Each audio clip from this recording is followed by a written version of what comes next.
Hi there, tarot lovers. Welcome to this new moon reading. I've just drawn and dived a little bit into it, and I'm sure there's many ways to read these cards. It's a 4-card message, and I think the primary card, the first card always, as I see it, is this 8 of Wands, which some of you may know, some of you may not relate to as much. I'll show you the whole card, and then I'll put a picture on the screen. So the other 3 cards were the Star, the Ace of Pentacles, and then the 6 of Wands reversed. So let's take a look at these 3 cards. First of all, the main card, the 8 of Wands, is a card that's got 8 wands flying through the sky. This flying through the sky, flying through the air, the fiery wands of passion and of purpose, flying through the air of mind, being launched into the unknown, is the symbol of opening our minds to new ways to manifest our creativity, manifest our purpose, to share our fire, to be seen, new ways that we can be creative, that we can experience healing and express ourselves according to our purpose, express ourselves in all of our creative ways that we can. And to the open-mindedness is that launching into the unknown, so it's a little bit like throwing seeds on the ground and not really knowing which ones are going to germinate. Sometimes we have to throw a handful of seeds, we have to just expand ourselves and be open to a larger amount of new information, new ideas to come in. So what does that actually look like? What does being open to be more creative, to receive new ideas that are aligned with our purpose, what does that actually look like? Well, I think it can, it can mean different things, or it can be different things and experienced in different ways for different people. But it's always going to involve a few questions like,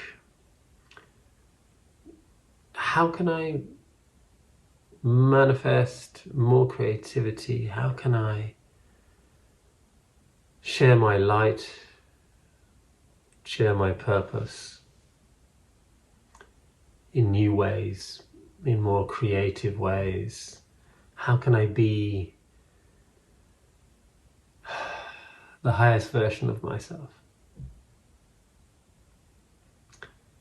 And then, of course, to listen.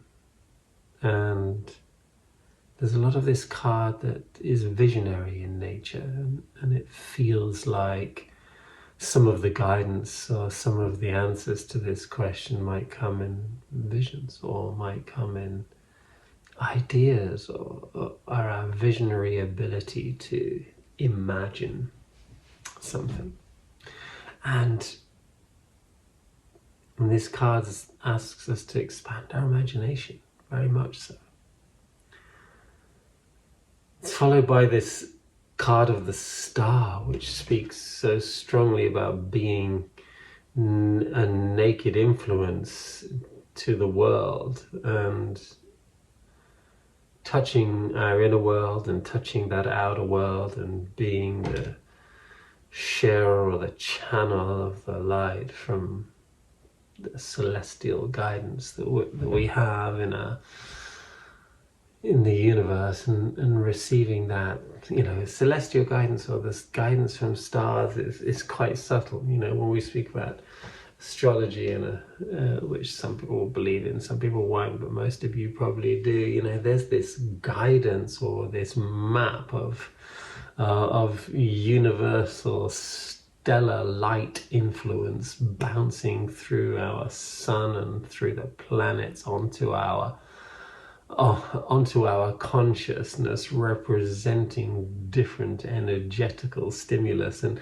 there's a lot of information in that, and there's a lot of stories to exchange.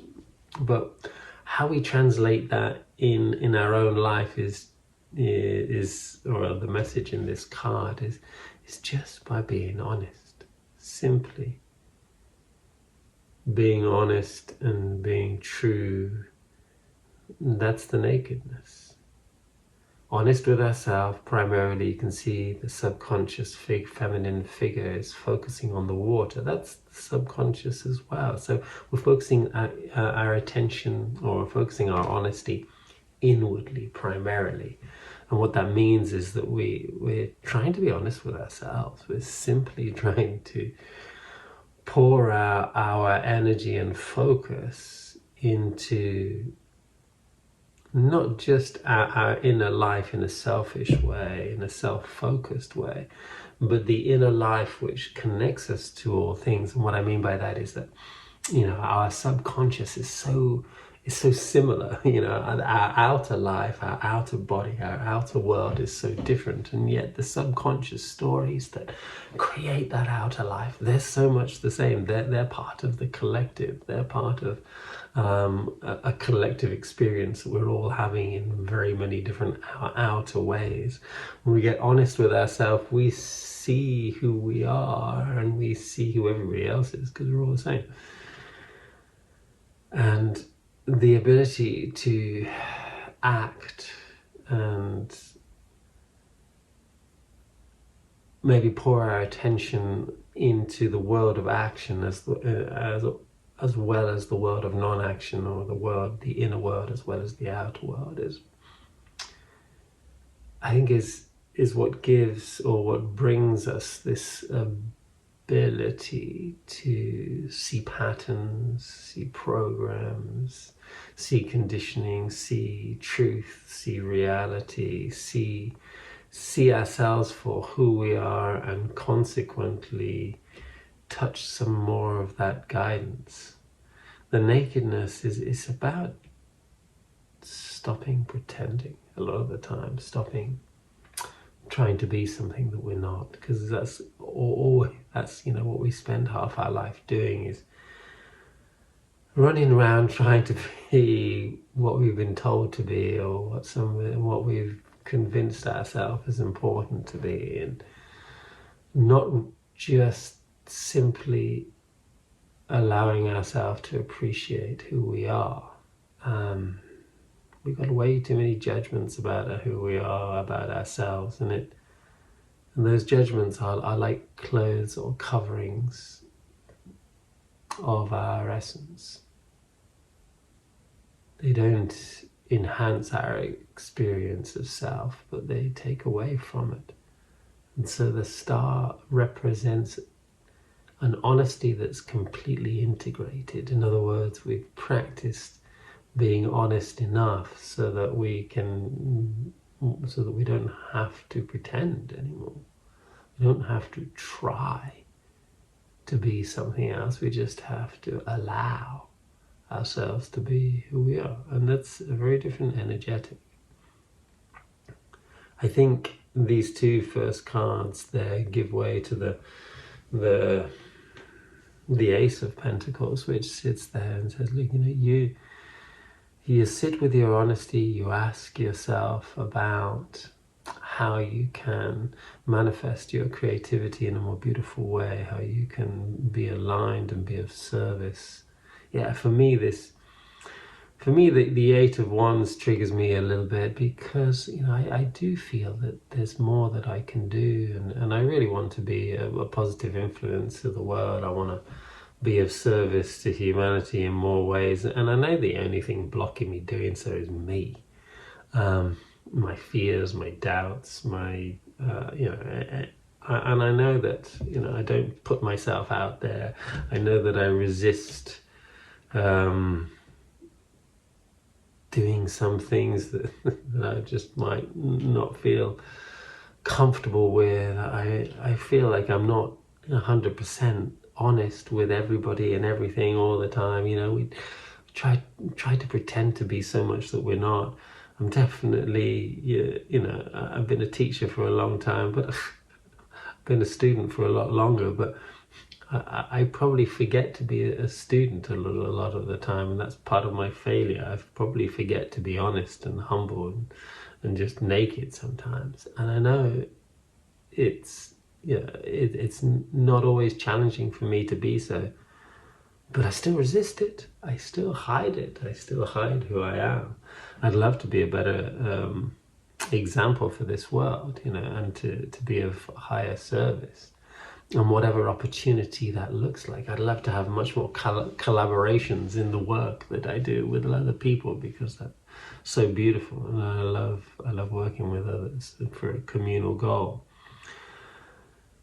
This is just me and my personal story. You know, I've had so many.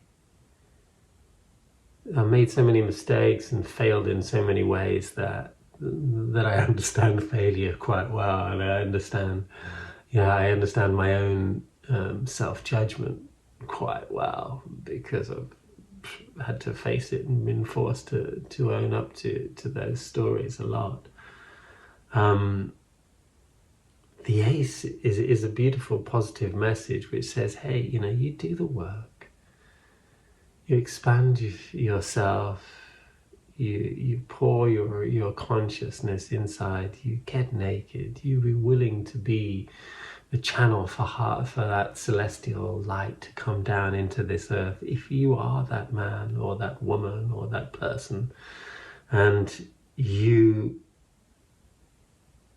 really are sincere in that desire, and then the opportunity that God offers, or the divine offers, will appear. It's not like the opportunity's not there. We've got to do lots and lots and lots in order to find it. No, that's not the truth. The truth is that the opportunity is always there, but we don't see it. We're not ready to open our eyes, open our hearts, and open our minds enough to see it. The Eight of Wands is like the heart, the fiery heart of passion and the mind connected. So this is when our thoughts are really connected to spirit, and we capture an idea or two, or a vision or two, that is aligned with our truth. And in order to do so, we might have to throw ideas of creativity out there, ideas of collaboration, ideas of work, ideas of just throw as many ideas out there of what could be, you know, creative, those creative seeds that we throw on the ground. Throw them out there and see which ones are ready, willing to germinate. The one card that's reversed is the last one, this Six of Wands reversed, and this card reversed, I think, in this reading, asks maybe a couple of questions. One of them being,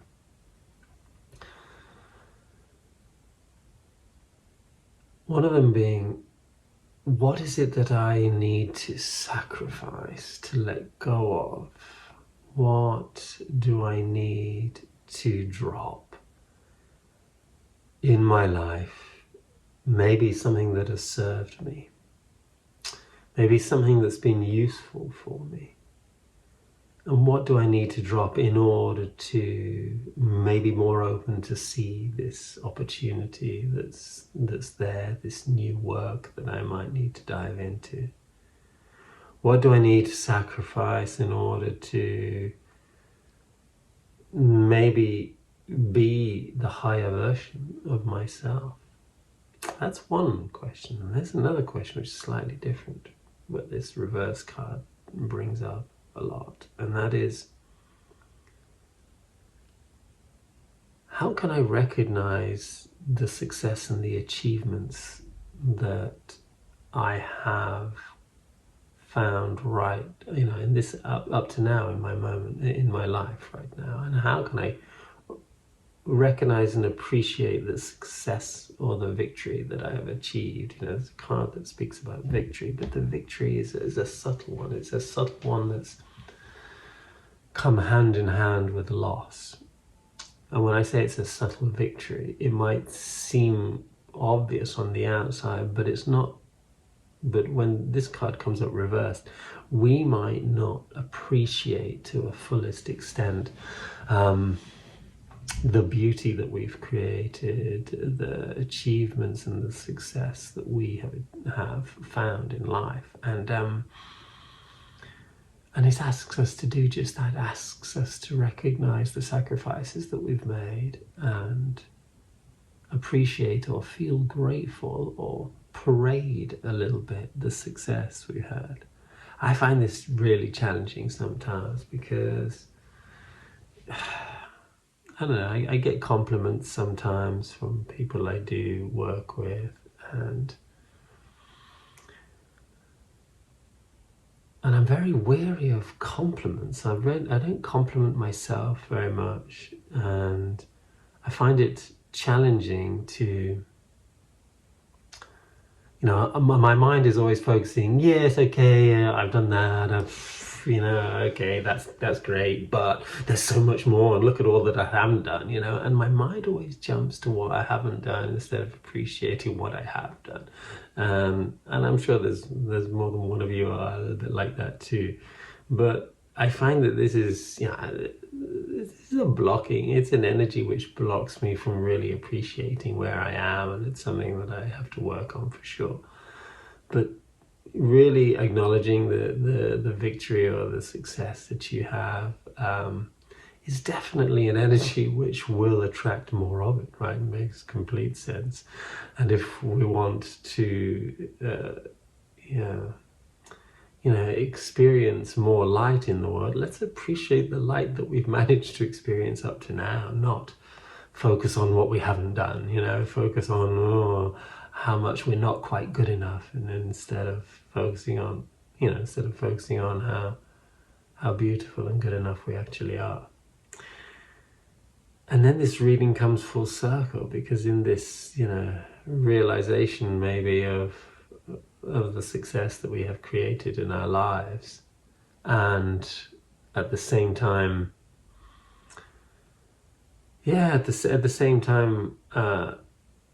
questioning that, hey, what do I need to drop? What do I need to let go of?